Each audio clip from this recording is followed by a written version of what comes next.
अब आप सुने कृष्णा भगवान की कथा। एक बार भगवान श्री कृष्णा ग्वाल बालों के साथ भोजन कर रहे थे।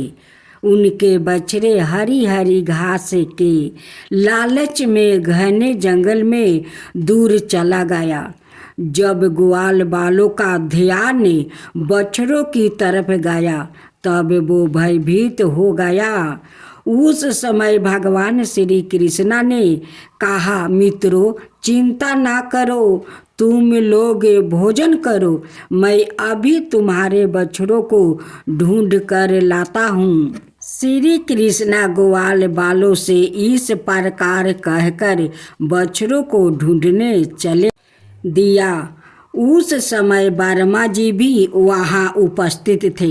भगवान ने ग्वाल बालों के साथ विचित्र लीला करते हुए देखकर उनके मन में मोह हो गया।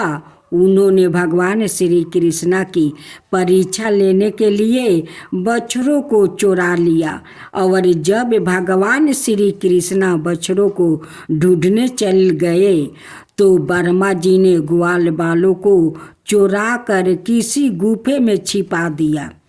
भगवान श्री कृष्णा बछड़े ना मिलने पर यमुना जी के तट पर लौट आया, परंतु वहाँ देखता है कि ग्वाल बाल भी नहीं है।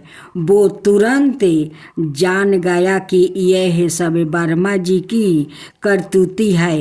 अब भगवान श्री कृष्णा ने अपने आप को ही ग्वाल बालों और बछड़ों के रूप में बना लिया। जिस समय भगवान श्री कृष्णा ने ग्वाल बालों और बछड़ों के रूप में नंद आदि की गौशालाओं में प्रवेश किया तो कोई भी उन्हें पहचान ना सका। गाय भी श्री कृष्णा रूप अपने अपने बछड़ों को दोनों स्नेह से चाटने और दूध पिलाने लगी। इस प्रकार भगवान श्री कृष्णा प्रतिदिन ग्वाल बालों और बछड़ों के रूप में बन जाते और संध्या के समय लौट आते। इस तरह पूरे एक बरस का समय बीत गया। जब ब्रह्मा जी ब्रह्मलोक से लौटे तो उन्होंने श्री कृष्णा को ग्वाल बालों और बछड़ों के साथ पहले की भांति कीड़ा करते हुए देखा।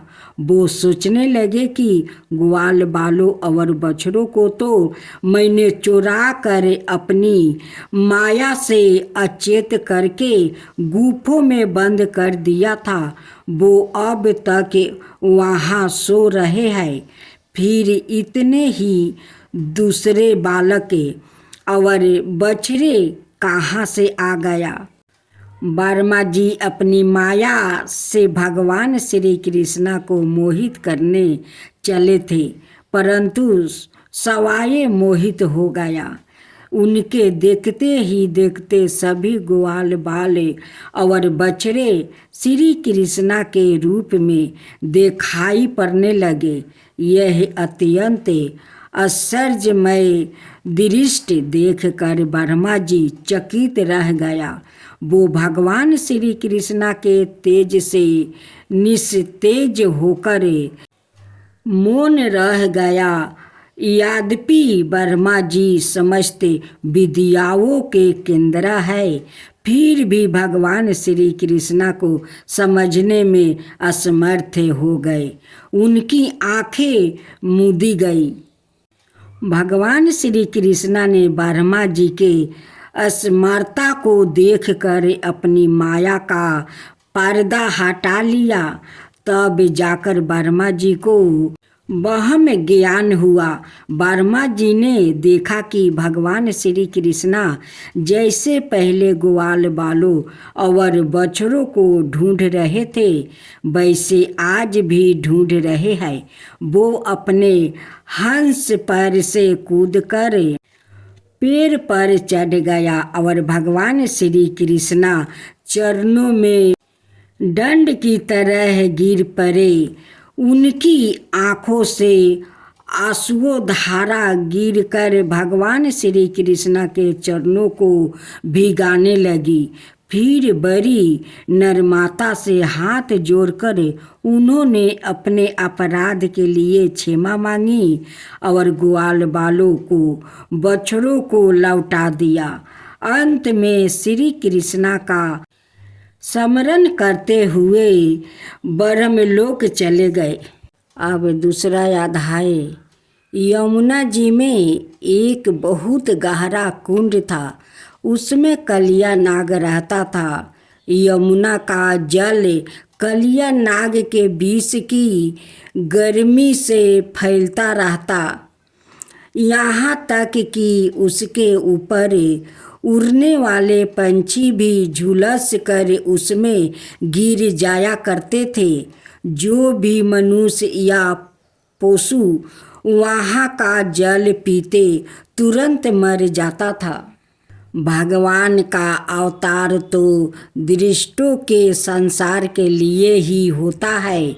भगवान श्री कृष्ण ने देखा कि कलिया नाग विष का वेग बड़ा ही भयंकर है और उसके कारण यमुना जी विषित हो गई है। मुझे इस सर्प के भय से ब्रजवासियों और यमुना जी को मुक्ति दिलानी चाहिए।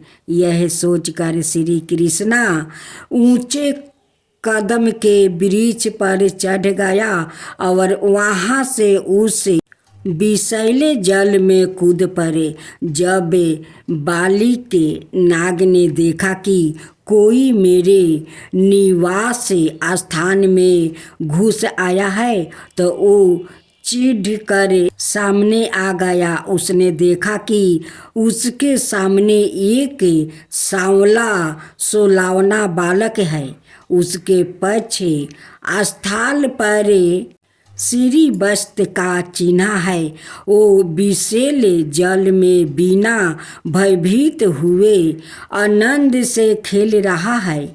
इससे कलिया नाग का क्रोध बढ़ गया। उसने श्री कृष्णा के शरीर को अपने बंधन में जकड़ लिया।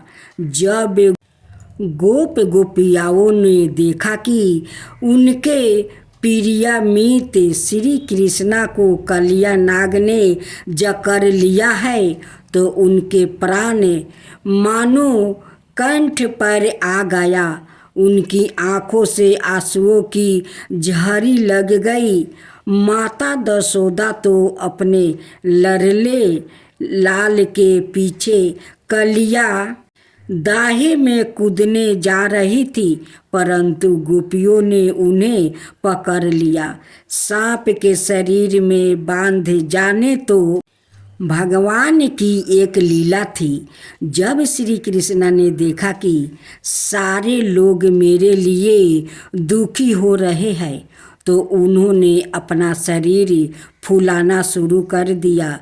इससे सांप का शरीर टूटने लगा और श्री कृष्णा को छोड़कर क्रोध से फुफकार मारने लगा। उस समय उसके मुख से अग्नि लिपेट निकल रही थी। भगवान श्री कृष्णा उसके साथ खेलते हुए पैतरा बदलने लगा। सांप भी उन पर चोट खाने का दावा देते हुए पैतरा बदलने लगा।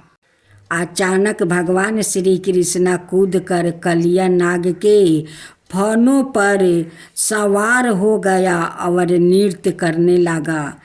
कलिया नाग के 101 कर्ण थे।